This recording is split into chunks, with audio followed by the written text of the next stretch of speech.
আমাদের দ্বীনি মাহফিলগুলোতে আলোচনা হয়ে থাকে।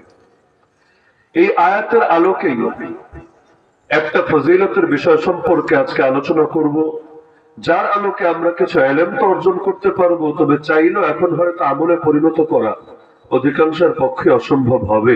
তবে ইলম যদি অন্তরে ধারণ করে রাখতে পারি, ইনশাআল্লাহ আমলের তৌফিক আল্লাহ চাইলে একদিন না একদিন হবে। প্রথমে ছোট্ট একটা ভূমিকা মাথায় রাখা দরকার।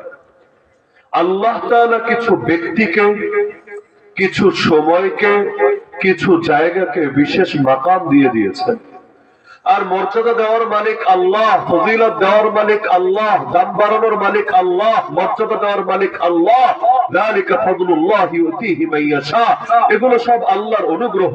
আল্লাহ তার অনুগ্রহ যাকে চান তাকে দান করেন। আল্লাহ তাআলার দেওয়া দান নিয়ে কখনো প্রশ্ন ওঠানো যায় না। এই ব্যাপারে কেউ আপত্তি করলে সে আর ইসলামের চৌহদ্দির মধ্যেই থাকে না। ইবলিস দীর্ঘকাল ইবাদত করতে করতে আল্লাহ তাআলা সন্তুষ্টি পেয়েছিল, তার নাম ওলির লিস্টে উঠাতে পেরেছিল। আল্লাহ তাআলা ভালোবেসে যখন তার জাতি গোষ্ঠীকে ফেরেশতা দিয়ে আযাবে আক্রান্ত করিয়েছিলেন, ওই সময় কিনা আল্লাহ তাআলা ওর মাকাম বাড়াতে বাড়াতে ওকে আসমানে নিয়ে ফেরেশতার মধ্যে ঠাঁই দিয়ে দিলেন। কত বড় কপাল, কত বড় সৌভাগ্য! একদিন দুদিন ইবাদত করে যে এই মাকাম কেউ পায় না, এটা সকলে জানে। বেচারা এত বড় এক মাকাম পেল।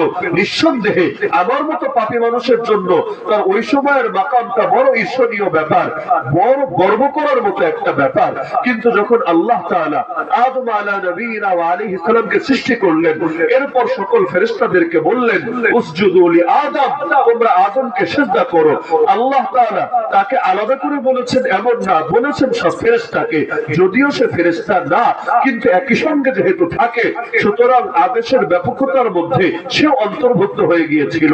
কিন্তু আল্লাহর এই আদেশ শুনে জিবরিলের গায়ে লাগলো না, ইসরাফিল মিকাইল কেউ আপত্তি করলো না, মালাকুল মউতের ইগোতেও লাগলো না, নূরের তৈরি ফেরেশতা কেউই দ্বিধা করলো না।